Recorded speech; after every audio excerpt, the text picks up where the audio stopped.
1 week from today, La Crosse's unsheltered population will be looking for new places to live as the camping ban on all city-owned property will be in effect. News 8 Now's Jeremy Wall is learning how it will impact some nonprofits. Jeremy. Emily, Catholic Charites is a nonprofit that helps people experiencing homelessness. They offer a warming center where people can spend the night during the cold months. Advancement Director Rob Grover says they're seeing a demand for people who are needing more services.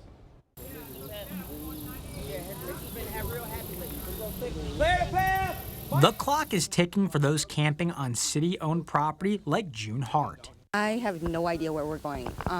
We just got a housing voucher a couple of weeks ago.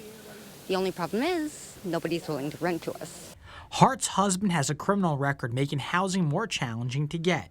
With Salvation Army at capacity and Catholic Charities Warming Center not opening up for overnights until the fall, its Advancement Director Rob Grover says there's a demand and they're having trouble accommodating.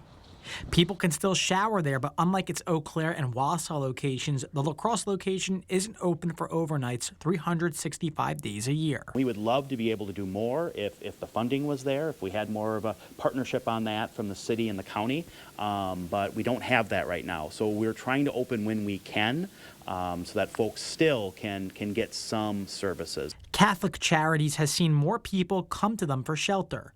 Grover says he expects even more after the camping ban. Some of those folks that were really apprehensive about coming into the shelter, they may be coming here. But the truth of the matter is, we've got capacity limits for safety reasons. We can't take everyone. So I think one of the concerns is going to be, where are people going to go? Matthew Murray already knows where he'll be. I've been trying to figure out where the state trail picks up, and guess what? I figured it out.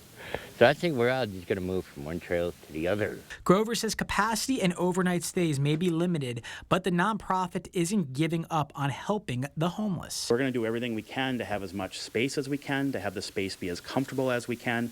And we are in conversations on what can we do to maybe be open more to be able to help people.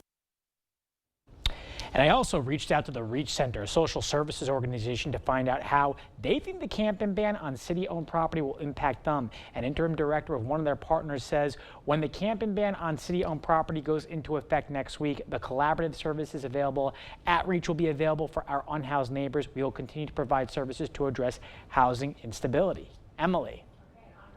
Thank you, Jeremy.